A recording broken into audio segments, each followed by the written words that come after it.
Weekend का दिन है और मैं खड़ा हूँ एक बहुत ही खूबसूरत पार्क में और संजय और मैं आ चुके हैं अपनी चेतक ईवी लेकर। हेलो दोस्तों। यहाँ पर तो दोस्तों इस 1.5 साल के पीरियड में जब भी हमने दिल्ली में शूट किया है तो मोस्टली जो ट्रैवल किया है हम लोगों ने इसी स्कूटी से किया है। मैंने इसको परचेज़ किया था अप्रैल 2024 में और अभी जब मैं इसका रिव्यू आपसे शेयर कर रहा हूँ तब सितंबर ख़त्म होने को है, मतलब 1 साल 5 महीने इसको हो चुके हैं। तो इन 1.5 साल के पीरियड में इस स्कूटी को लेकर जो मेरे अनुभव रहे वो मैं आपसे बताने जा रहा हूँ। दोस्तों बात जब इलेक्ट्रिक स्कूटर की आती है तो मार्केट में कई तरह के ऑप्शंस हमें मिलते हैं। उसमें ओला है, उसमें चेतक ईवी है, उसमें TVS iQube है और उसमें एथर के भी कई विकल्प हमें मिलते हैं। लेकिन मुझे जब स्कूटी ख़रीदनी थी तो मैंने चेतक ईवी को इसलिए चुना क्योंकि एक तो जो इसका पूरा जो बिल्ड मॉडल है बहुत ही कमाल का है। इसका जो बॉडी है वो मेटल बॉडी है और इसका जो रेंज है उस टाइम वो रेंज भी लगभग 110-108 किलोमीटर का होता था। आज जो रेंज है वो 150 किलोमीटर तक की हो चुकी है। तो बिल्ड क्वालिटी और प्लस रेंज और प्लस चेतक का भरोसा, ये तीनों चीज़ें देखकर मैंने चेतक ईवी पर दाम लगाया था।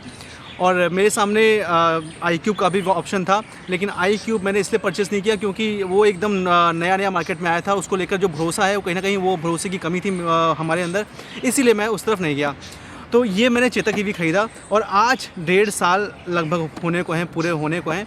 और उसके बाद मैं इसकी आपको हालत दिखाता हूँ कि क्या स्थिति है इस स्कूटी की। देखिए जो इसकी बॉडी है, बॉडी अभी भी आपको कहीं से भी स्क्रैच नहीं दिखाई देगा।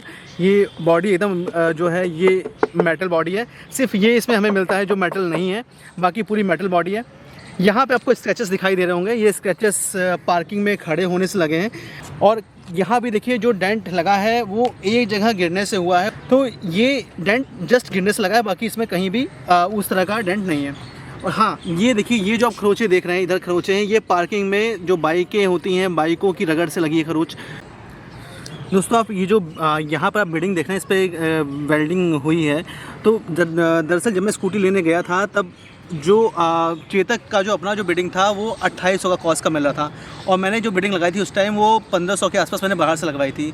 तो 1500 में मुझे वो वैरायटी नहीं मिली, वो क्वालिटी नहीं मिली और वो इस बिडिंग मेरी बहुत ही जल्द 5 या 6 महीने में ही टूट गई।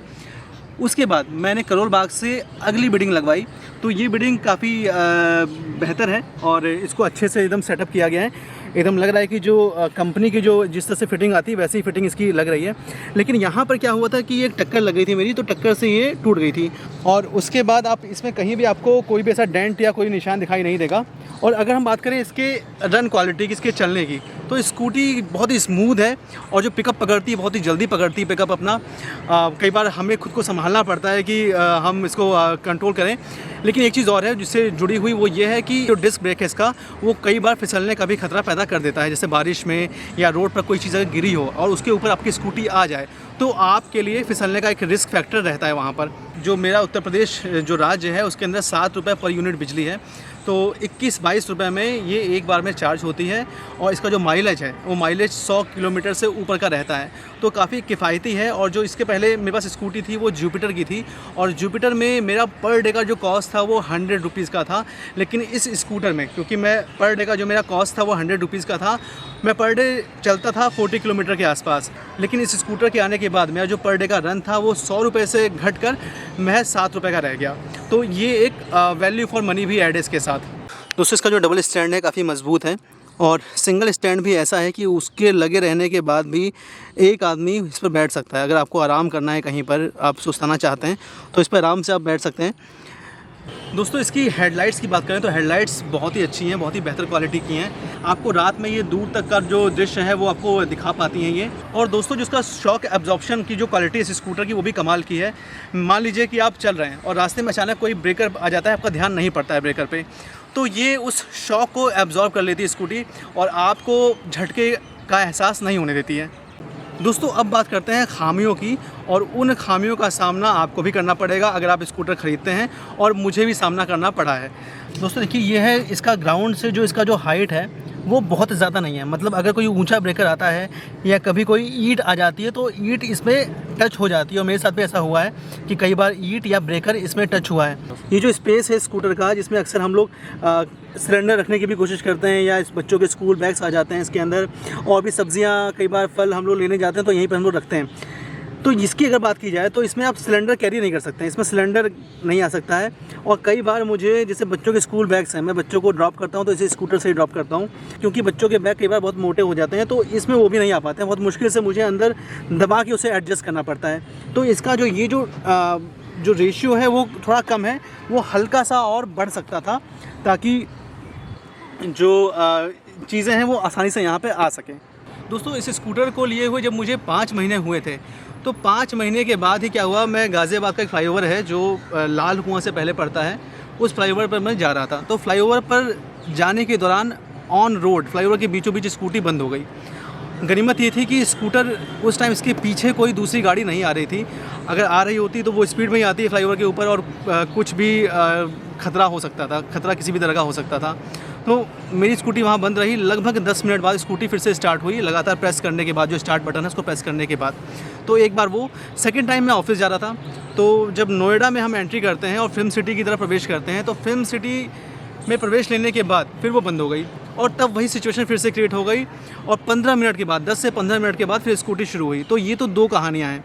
उसके बाद मैं गया सर्विस सेंटर पर जो वैशाली में है, वहाँ पे मैंने इसको रिपेयर कराया, उनको कुछ अपडेट करना था और बैटरी में कोई उन्होंने इशू बताया। लेकिन 1 साल के बाद क्या होता है कि स्कूटी घर पर ही खड़ी थी और स्टार्ट नहीं हुई, और मैंने बहुत कोशिशें की। और उसके बाद क्या हुआ कि घर के आसपास भी सर्विस सेंटर नहीं है, कोई नॉर्मल मैकेनिक भी इसको हाथ नहीं लगाता है, और वैशाली बहुत दूर है घर से। तो मैंने जो टो सर्विस होती है उसको मैंने बुलाया, तो उसको लेकर मैं फिर वैशाली सर्विस सेंटर गया। तो वो जो कॉस्ट बियर करनी पड़ी वो मुझे ही बियर करनी पड़ी। सर्विस सेंटर पे इसको सही होने में 15 से 20 दिन लगे, क्योंकि जो बैटरी है वो पुणे से आती है और भी कई पार्ट्स हैं जो इधर उधर से आते हैं, लेकिन बैटरी जो मेन प्रॉब्लम है वो बैटरी की है, और बैटरी बहुत ही शॉर्टेज रहती है बैटरी की। तो वो पुणे से मंगाई गई और इसमें पूरे 20 दिन लगे, 20-22 दिन। तो स्कूटी सही होकर आ गई। उसके बाद लगभग 20-22 दिन के बाद फिर से स्कूटी मेरी बंद हो गई, चलना बंद हो गई। और इस बार बारिश का टाइम था, और भीषण बारिश के बीच आप वीडियो देख पा रहे होंगे किस तरह से मैंने एक ई रिक्शा का जो एक तरह से पोर्टर उसको बदला जाता है, उस पोर्टर में डालकर मैं स्कूटी को ले गया। बहुत मुश्किल से मैंने चढ़ाया उस पर, और बारिश के बीच भीगते भीगते मैं ले गया। और उस दरमियान स्कूटी ने अगेन इस स्कूटी में 20 से 22 दिन लगे सही होने में। तो इस बार लेकिन क्या रहा कि सिर्फ बैटरी चेंज नहीं हुई, इस बार पूरा ही पार्ट अंदर का चेंज हो गया, वायरिंग चेंज हुई, और जो इसका चार्जर था वो चेंज हुआ, और जो इसके कई तरह के और भी जो इलेक्ट्रॉनिक आइटम्स होते हैं सभी चीज़ें चेंज हो गई। बड़ी बात यह है कि सेकंड टाइम स्कूटी जब ख़राब हुई थी उसी दिन मैंने एक्सटेंडेड वारंटी भी परचेज़ की थी। तो उसके लिए मैंने 7,000 रुपये पे किए थे। एक्सटेंडेड वारंटी में क्या होता है कि जो 3 साल का पीरियड मिलता है वारंटी का, वो 5 साल हो जाता है। तो दोस्तों, सेकंड टाइम जब स्कूटी मेरी बंद हुई उसी दिन मैंने एक्सटेंडेड वारंटी भी ली थी, और उसी दिन मेरा बेड़ा गर्क हो गया। और 20-22 दिन तक जब स्कूटी हमारे पास नहीं होती है तो सोचिए कितनी मुश्किलें हमें झेलने को पड़ती हैं। आप ई रिक्शा लेते हैं, आप बाइक बुक करते हैं, आप कैब बुक करते हैं, और झंझट का सामना करना पड़ता है। तो मेरे साथ भी ऐसा रहा। बट अच्छी बात ये रही चेते वालों की कि इस बार उन्होंने हर चीज़ चेंज कर दी। तो इस बार एक तरह से जो अंदर का पार्ट है पूरा नया हो गया है, सिर्फ बाहर का पार्ट है वो 1.5 साल पुराना है, बाकी सब स्कूटी जो है वो एकदम नई है। दोस्तों, स्कूटी का एक नेगेटिव पॉइंट और भी है, वो ये है कि ये स्कूटी 100 किलो से भी ज़्यादा वेट की है, तो काफ़ी हैवी पड़ती है। अगर कोई ओल्ड एज आदमी है घर में तो उनके लिए इस स्कूटी को ऑपरेट कर पाना, मतलब नॉर्मल बिना स्टार्ट किए चला पाना थोड़ा सा मुश्किल रहेगा, क्योंकि हो सकता है उनसे ये स्कूटी संभले ना अपने वज़न की वजह से। तो ये एक चीज़ है इससे जुड़ी हुई। तो दोस्तों, ये थी चेतक की कहानी 1.5 साल वाली। कुछ अनुभव खट्टे रहे, कुछ मीठे रहे। दोस्तों, आप इलेक्ट्रिक स्कूटी लें या पेट्रोल वेरिएंट लें, आपसे बस मैं यही कहूँगा कि ये मेरे फीडबैक थे चेतक ईवी को लेकर। लेकिन आप जो भी स्कूटी ख़रीदें वो सोच समझ के लें, अपने पैसों का सही इस्तेमाल करें, जो आपके लिए परफेक्ट हो उसी के साथ जाएं। ये मेरा सुझाव है आपको, और इसी सुझाव के साथ मैं विदा लेता हूँ आपसे। हमारी व्लॉगिंग की कहानी, वीकेंड वाली कहानी, यहाँ से चल पड़ेगी दिल्ली के सैर के लिए। तो मिलते हैं अगले वीडियो में, अपना ध्यान रखिएगा। Good bye.